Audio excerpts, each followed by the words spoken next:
Our sponsor for today's video, Amber, offers a modern extended warranty for your Tesla's battery and more without the burden of long-term contracts or upfront payments. Check out the link in the description below to browse their plan options and get started with a free over-the-air diagnostic check of your electric car. And this video is also brought to you by StarCharge, the largest EV charging manufacturer in the world. They are also a provider of residential and commercial battery storage with microgrid solutions. Hello there, welcome back to Out of Spec Reviews and another range test here in Wellington, Colorado. This was called Come and Go, now it's been rebranded to Maverick, so the original slightly weird name has come and gone.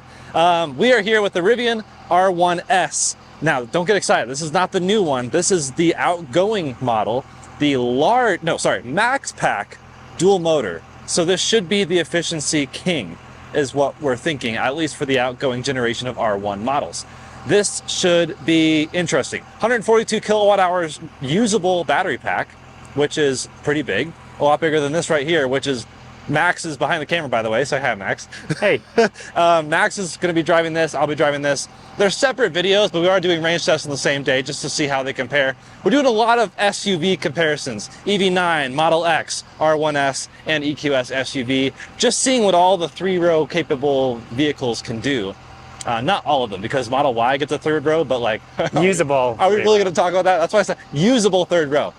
But, yeah, it's range test time.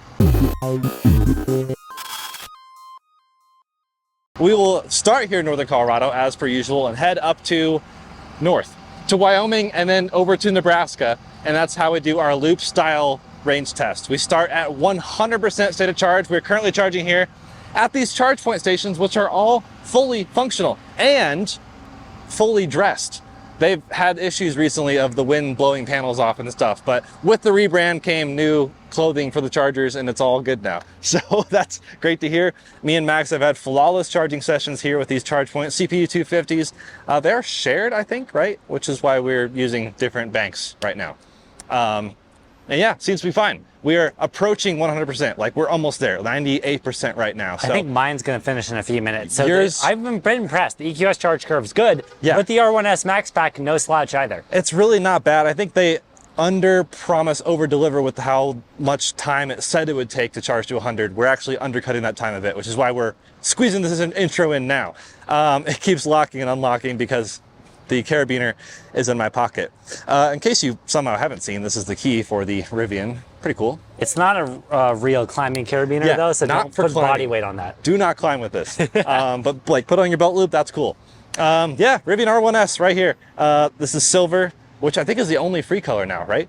And the Aero wheels, so I should have a good advantage from that regard. These are the 21s. There are also, of course, 20s and 22s for other various specs of Rivian.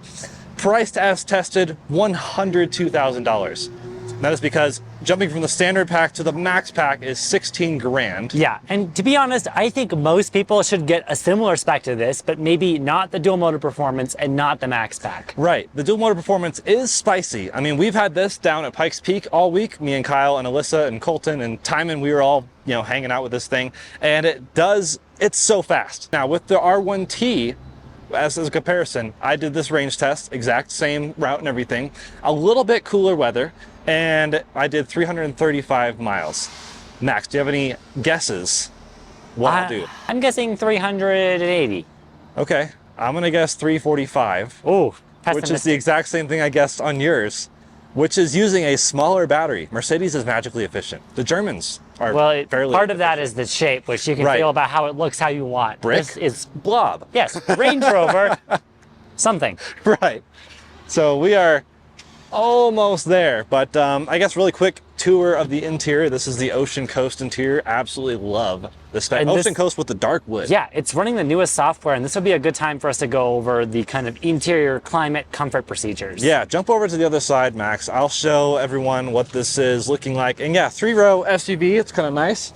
And let's see, opening here to the settings. So drive modes we can't change while it's charging, which is kind of silly to me, but I guess that's so you don't raise and lower the suspension. We set climate control to its most eco-friendly setting between 68 and 72, but usually 68, especially on warm days like this. We will run no ventilated seats. And yeah, there is no climate eco-ness. It's just auto or not. So mine will be auto. With Max's Mercedes over there, there is an eco option. And there's an Eco Plus, which will like too. limit your AC. Well, we're not doing that today. Right, not doing that. What's the weather, by the way, today? The weather is, I keep checking my dead watch. I think it's like it's 86 is what the car is saying. And that's about accurate. We do have some clouds rolling in, which should help keep the cabins a little cooler, I guess. But also we could have a little bit of wind, possible a little bit of rain. That's just kind of how this goes in Colorado at this time of day. But we'll see. We should be avoiding most weather by avoiding the mountains themselves. Mine, I don't know if I mentioned this, EPA range is 400 miles, and we are sitting here right at just about. And that's funny, Rivian's more like Tesla, where I think they base that estimation off the EPA range, which is 400 miles, so 100% would be that. Whereas the Germans all seem to do their kind of projected range calculation. Exactly, yeah. So it's also interesting that it doesn't show battery temperature here on the screen. Of course, we can go into service menu and stuff, but we are just about to head out, and we're sitting here, 51, 56 elevation. I really do like the new software and how it's integrated. I do wish we could show the drive mode things changing while we're charging. That's just kind of strange to me, but whatever. Strange. I will say, Rivian and Tesla, I think most people watching this would agree, both have among the best software in the automotive industry. I'd say with this update, I think Rivian, in terms of visuals, readability, ease of use, has kind of leapfrogged Tesla. I love it, yeah. Yes, Tesla, you can, still think do more. I think the app is a bit better, the reliability is better, they've done the phone as key forever. But in terms of just the aesthetics and also using it, I think the system's a lot friendlier. Like if I was someone with, not perfect vision or whatever, I much prefer this. I know Tesla has those accessibility settings, but out of the box, this is just a friendlier, really bold interface. Yep. And as far as drive mode, at least I can talk about it. We are in what we will be in. Ride height low. You can't do lowest unless you're in performance or sport mode, but we're not doing sport mode. So we're doing all purpose because there's no eco mode. So all purpose and then ride height low. That should be the most efficient. That's what we've run all the Rivians in on this test.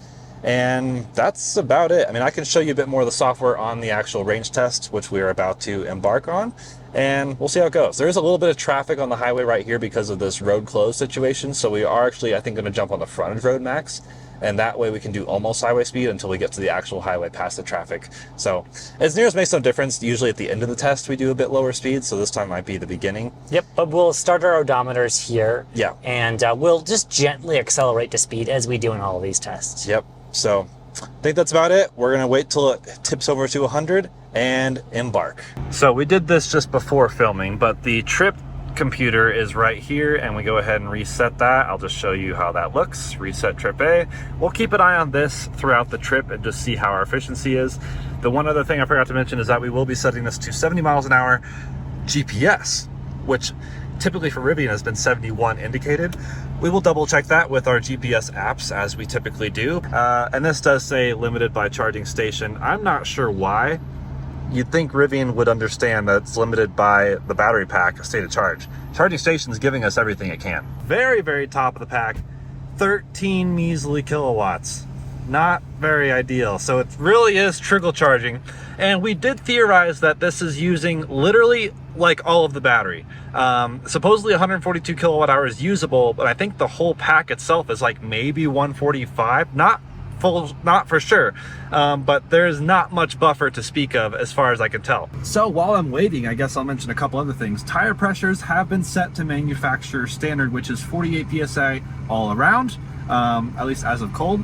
And then, it's a dual permanent magnet motor, and I believe there is a actual disconnect. So we should get a bit more efficiency, in theory, ever so slightly, by one motor propelling us along. And we can actually keep track of that. On the screen here, you'll see which motors are actually green while we're accelerating. So we'll just keep an eye on the screen throughout the test. And while Jordan is tapering up, since I don't want to draw down my battery, which did charge 100%, I'm just gonna hang out here. Welcome to the AC, Max. It's nice. This thing is finally... God, the traffic just cleared. It's freaking done. The battery management system had some F1 collaboration because it clearly saw there was a virtual safety car, so implemented an overcharge to take advantage of that. This is ridiculous. Okay, let's go range test these things. This thing charges so slow. It got down to like 7 kilowatts, which my electric motorcycle was faster than that. Oh no, why is the wiper going? I'm using precious energy. Okay, anyways, yep, trip A. Let's just reset that one more time for the heck of it. We are in 68 auto climate. All the driving settings I mentioned earlier. We are ready to go off to the races. And by that I mean a very standardized 70 mile per hour range test in this beautiful Rivian. I do like this spec. Ocean Coast, which is kind of a silverish interior with a silver exterior, the aero wheels. This should be the range king of the quote-unquote outgoing model lineup of the R1 series. So that is the traffic we are avoiding by going on to the frontage road where we can hit almost highway speeds. Not quite, but better than the standstill traffic. And it's honestly near as makes no difference, like I said in the beginning, because we end most range tests on the frontage road anyways. So that should be a safe bet. Frontage road, wide open. So we're gonna go hit that here as soon as we get through this traffic. It is just crazy out here, folks. It's the weekend, and I don't know, people are traveling somewhere, not really sure where. But me and Max, we are traveling to nowhere. Someone in the gas station asked what we were doing, so I tried to explain that me and Max were road tripping nowhere. We're driving to Nebraska and back for no other reason than to see how far these cars would go. They were so confused.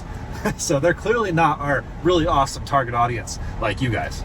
And here we go. After a little bit of riding on the frontage road at about 60 miles an hour, we can finally bump it up to 70 on the highway. That was only about less than 3 miles, I think, so should be pretty accurate. And here we are at 70. Gonna up that to 71 indicated. Oh, I hate the highway assist defaulted to the speed limit, I guess. There we go. Come on. There we go.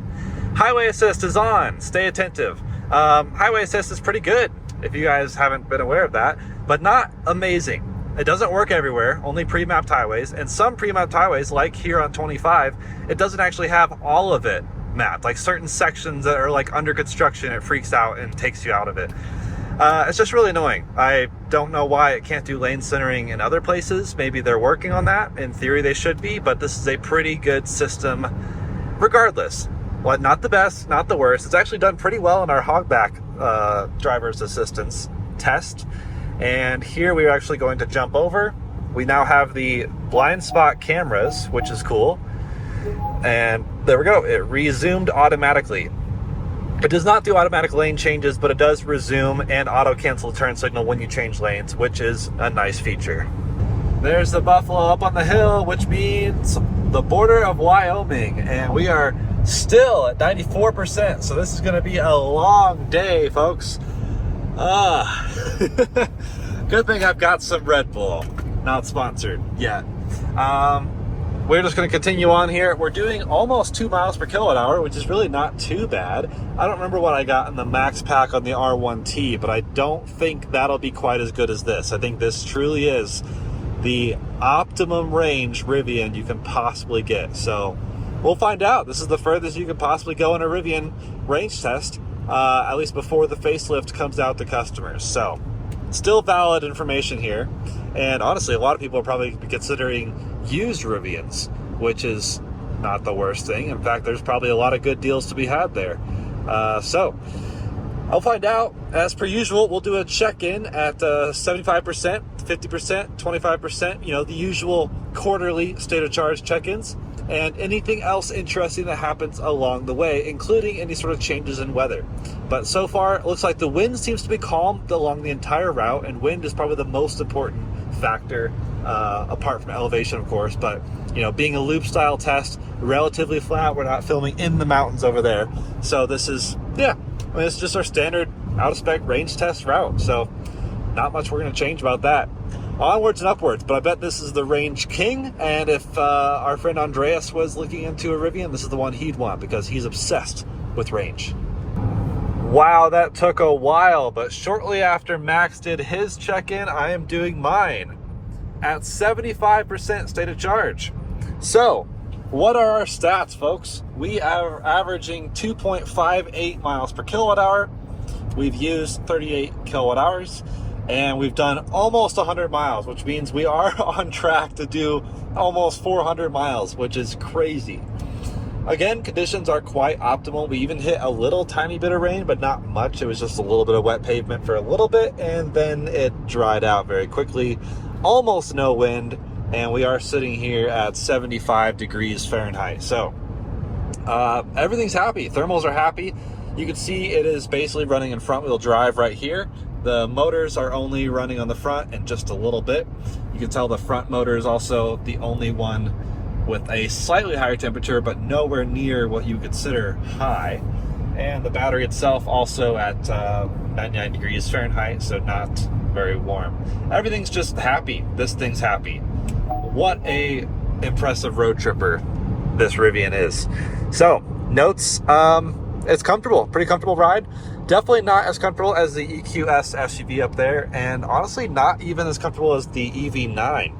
The seats in the EV9 are just fantastic. The really plush headrests. This is not a plush headrest, so I'm missing that a little bit right now, but otherwise quite nice.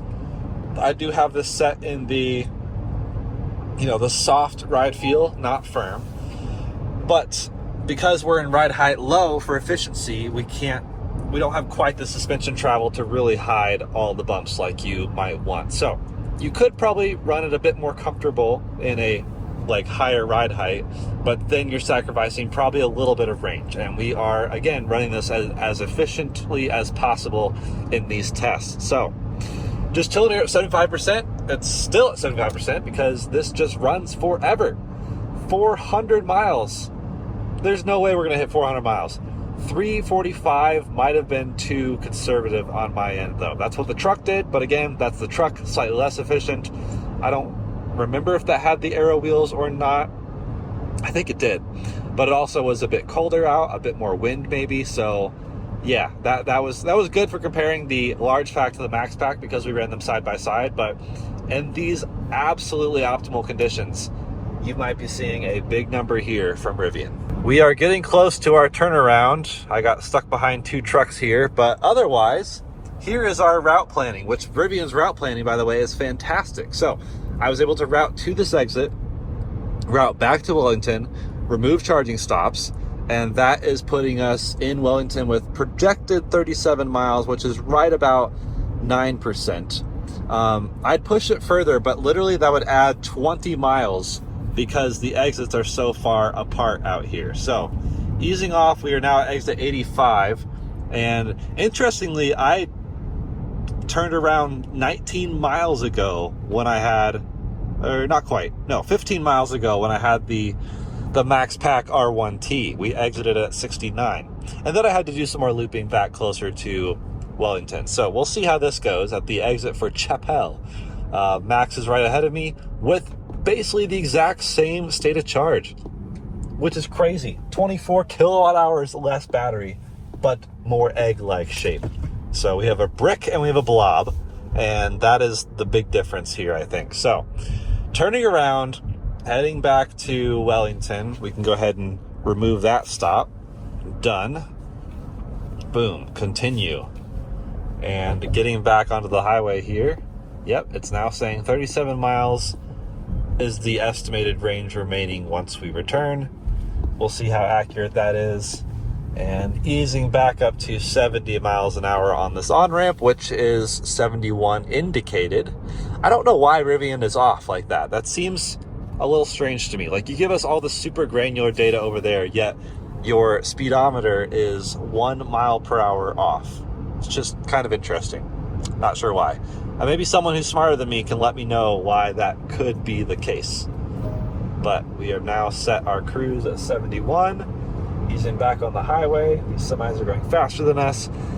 And we're off. So, at the turnaround point, data, 2.69 miles per kilowatt hour. That is really, honestly, fairly impressive. You can see our motor temps, battery temps.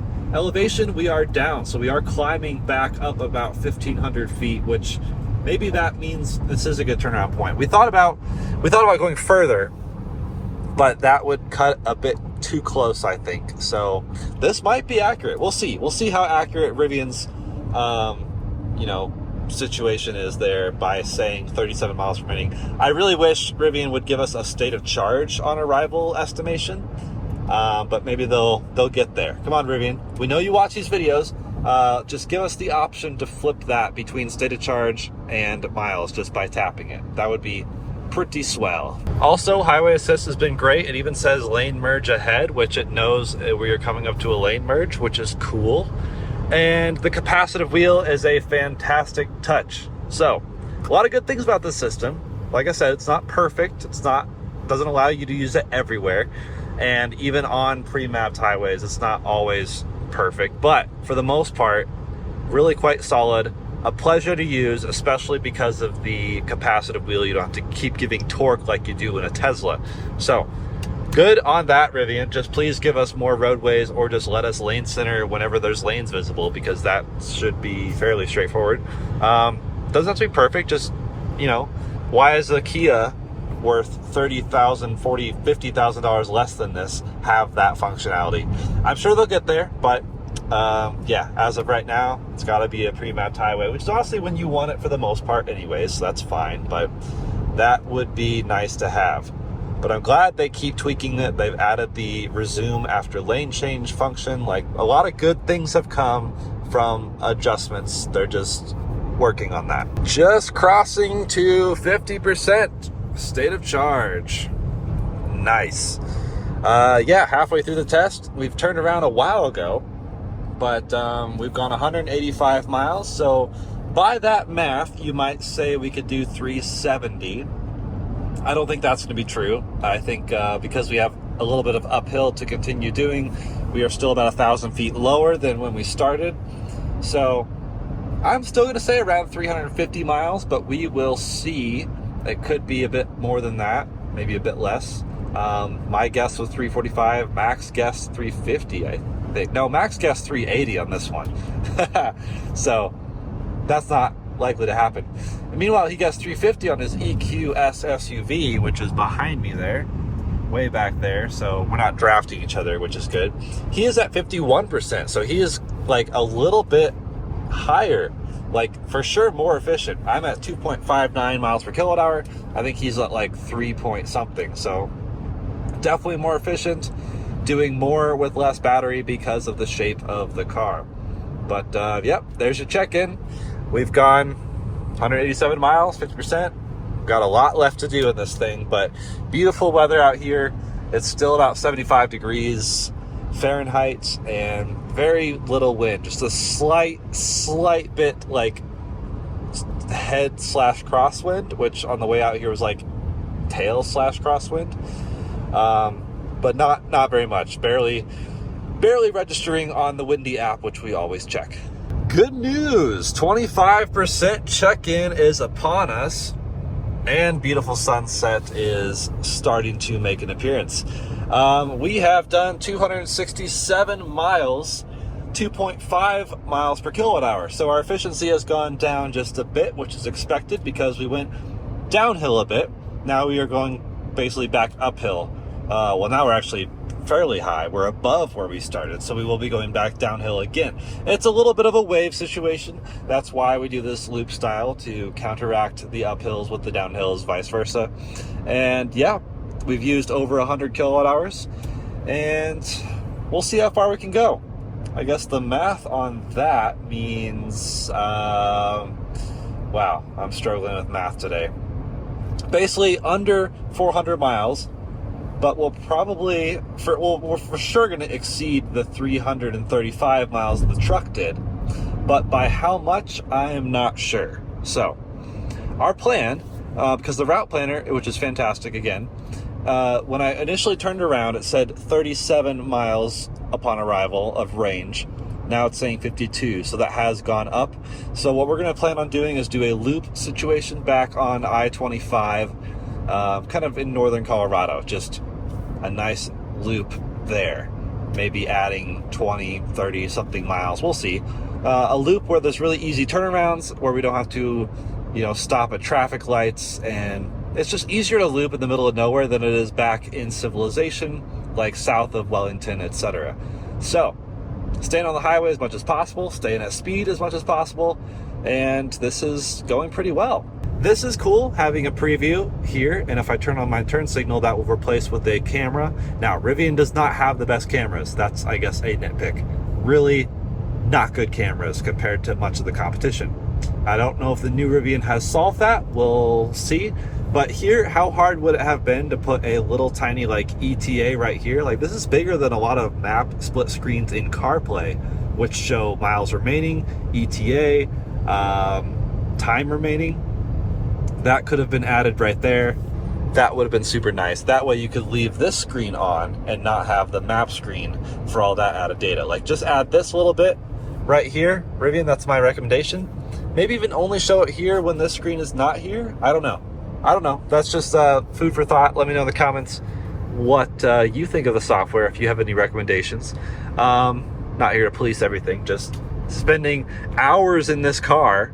I just have that as my opinion. So we will keep trudging along. Max is still behind me, I think at roughly the same state of charge as me. So it's pretty crazy that we're neck and neck. All right, doing our first loop as we are back in Colorado now. Really nice and easy off the highway, back on the highway. Zero traffic. These are the places I think to loop, uninterrupted by other people. So we are doing okay, 12% state of charge. We're adding basically another 25 miles with this loop, I think. So we'll see how that works out for us. And that should take us back to the charger at a much lower state of charge. Hopefully approaching dead, but not dead. We'll see how that looks. But, and we'll see how the trip calculator adjusts accordingly. But oops, I have a drinking problem. Drinking problem. All right, so now it says 32 miles remaining instead of 45, and that's if we take the next exit, which we're actually going to skip and take one after that. So we'll see how that works, but we are back on the highway, easing up to 70 miles an hour once again. Sunset is starting to take effect, and oh no, not the GTR. Maybe he ran out of juice. There goes Max down there, which you can't really see, but he passed me because he has more energy in the tank than I do. So I am turning around here just because I don't know if I can make quite the next exit, whereas he, last time we checked in, had like 3 or 4% more than I do. So I'm turning around here with 7% state of charge, and we have 15 miles back to the exit. Which means we'll probably have a little bit more to burn, so we may be doing another little loop somewhere. But out here in the middle of nowhere, the turnarounds are a bit further and far between, so not trying to get stranded out here. So easing back up to 70 just as before. I did get a warning at 8% letting me know that the battery is indeed low, that's good. By the way, the side cameras are useless in the rain, just food for thought there. But setting cruise control, which has to be, it just defaults to the speed limit. I'm sure it's a setting maybe, but there we go. 71 indicated, which is 70 GPS. All right, taking the exit to Wellington. We're gonna loop around here and just add a couple more miles with another loop. Well, that's sure nice. The one-lane highway that we had earlier today does not exist now, so I guess that's a time of day situation. But we are easing back onto the highway for almost the last time. One more quick little loop down here. Should just be a couple miles to the next exit where I'll loop one final time to try to use the last little bit of this battery. But if you're curious, we've already surpassed the Max Pack R1T, which did 335 miles. Again, that was just a little bit colder weather, not cold, but like cooler than today for sure. We're at 70 degrees Fahrenheit now.